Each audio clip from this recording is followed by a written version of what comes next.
Huawei has a new smartwatch, the Huawei GT2. Got it right here, and we actually took it for a little bit of a spin on All About Android this week with Matteo Doni. That's up next. This is Twit.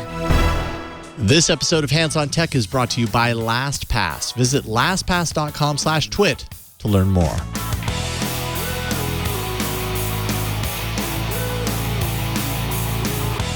This is a device that was launched at the same time as the Huawei Mate 30 Pro last week in Munich.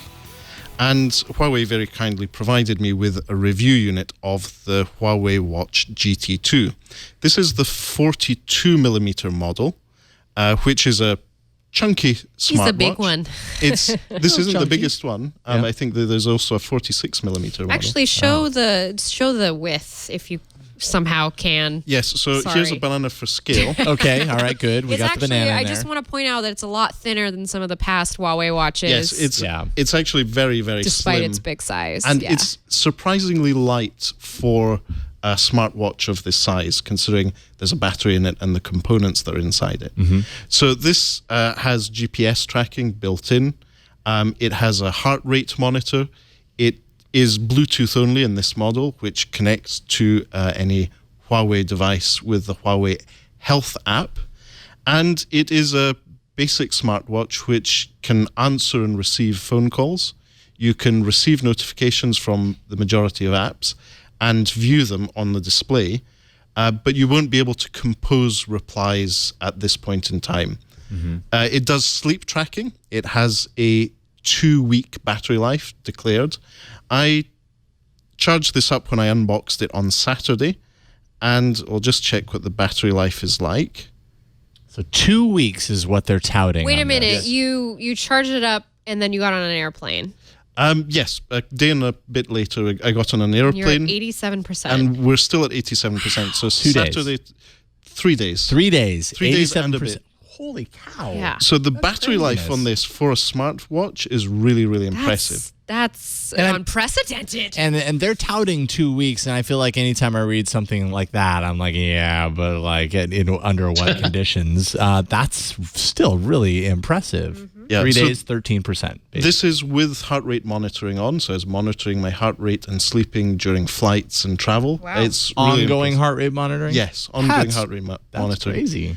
And using it through the Huawei Health app, you can see all your trends, get some insights from it. You can also set the type of exercises you're going to be tracking, whether it's cycling, the treadmill, indoor cycling. Yeah. So it's a really impressive device. This is my heart rate. It's obviously elevated because You're super stressed right now. super stressed. I haven't set up the stress It's all monitoring those here, goats. Yeah. but it's there, and it also gives me information on the weather and other things. The speaker on it is really impressive. So this can play music as well as answer and receive calls. So if you're really wanting to, if you want to be that guy on the train. yeah, you can play. Yeah. I can feel it rattling my body right now. It's just... Yeah, Okay, that's the Huawei track and ads. We can discuss that at a later date. But this is a pretty impressive device for the price. That looks kind of familiar. So that's around about $250 US. This is the health tracking to see how I've been progressing through the day. It's not a full circle, so. Yeah, okay, all right, okay. I was going to say, it looks kind of familiar. But it has a really clear AMOLED display or OLED display. It's 453 pixels by 453. Got and it's it. a full round one.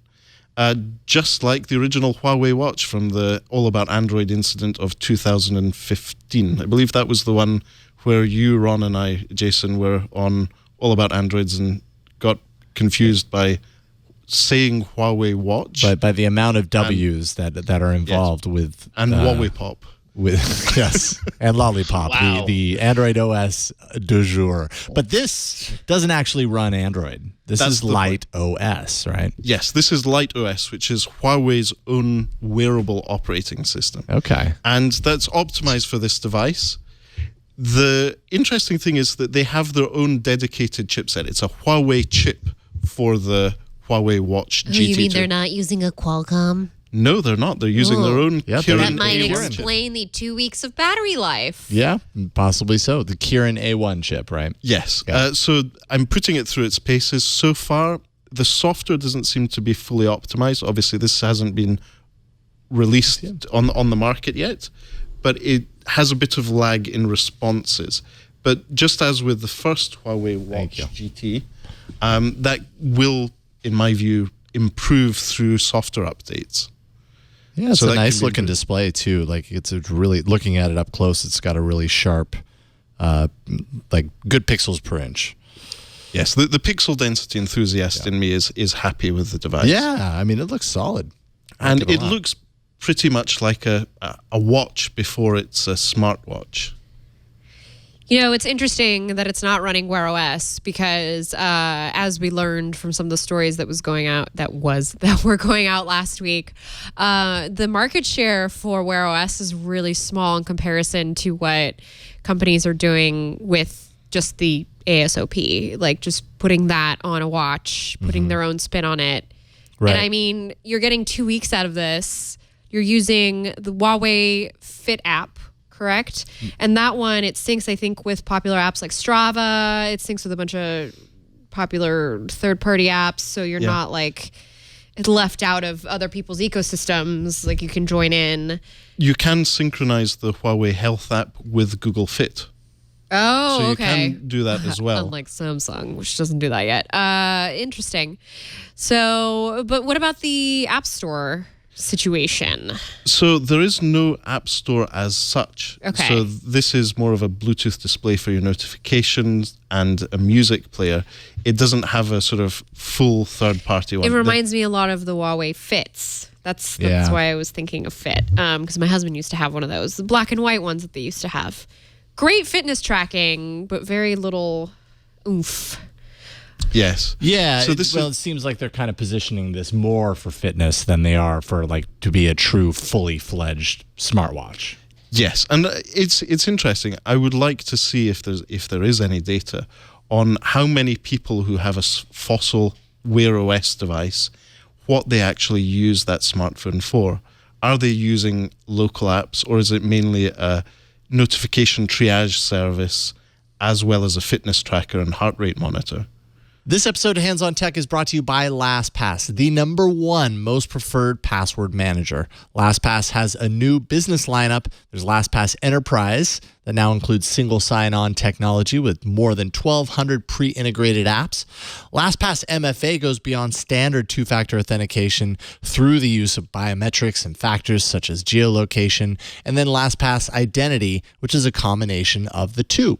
You can visit LastPass.com/twit to find out how they can help you. That's LastPass.com/twit. Ron, I don't know if you have any insights into this or any thoughts on the matter. And you're someone who's quite into the triaging of messaging and efficiency apps. I am. If you were to use a smartwatch, would you be using it for full app use, or would it be a triage device in your case? Well, I think the fact that I don't use a smartwatch is my statement on how my approach to notifications and triaging messages. I've gotten really in the opposite direction of late. But if I were to use a smartwatch, I would use it purely in triage and not for full response. Ron, you use Runtastic, don't you? To track I do, but on my phone. Yeah. I don't need all the bell. I don't know.